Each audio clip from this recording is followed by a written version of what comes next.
Number 10 is another problem that looks at comparing a graph, a table, an equation, and just written out for the functions and then answering these following questions with it.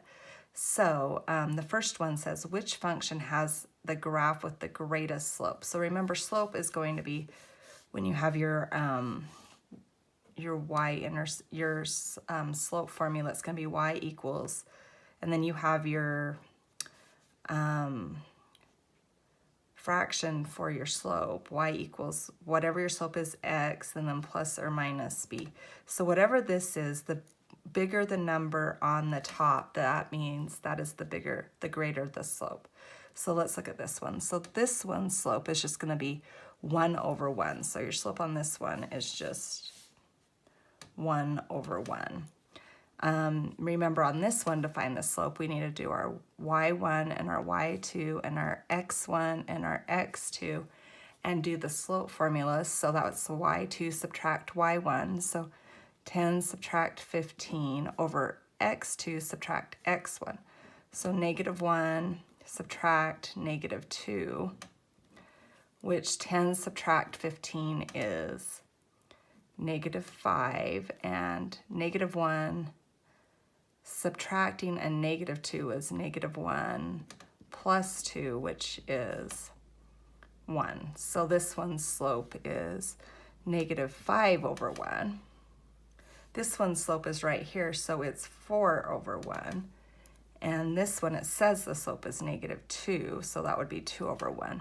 So the greatest number on my numerator here on the top is, this one's a 1, this one's a 5, this one's a 4, this one's a 2. It doesn't necessarily matter if it says negative or positive, because that's just which direction the slope goes. So it's going to be function 2 right here is the biggest with the 5. Then it says, which function has a graph with a y-intercept closest to 0? So remember, my y-intercept is where it crosses the y-axis. So this one's y-intercept is -4. This one's y-intercept is where the 0 is, so its is 5. Remember, B stands for y-intercept. We'll put that right here. This one's y-intercept is +2. And this one's y-intercept is -1. So the question was, which one is closest to 0? Well, this one's -4, this one's 5, this one's 2, this one's -1. So it would be this one at function 4. And then the last one, which functions have graphs with y-intercepts greater than 4?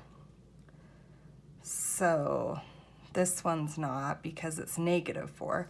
This one is, because it's 5, so function 2 does.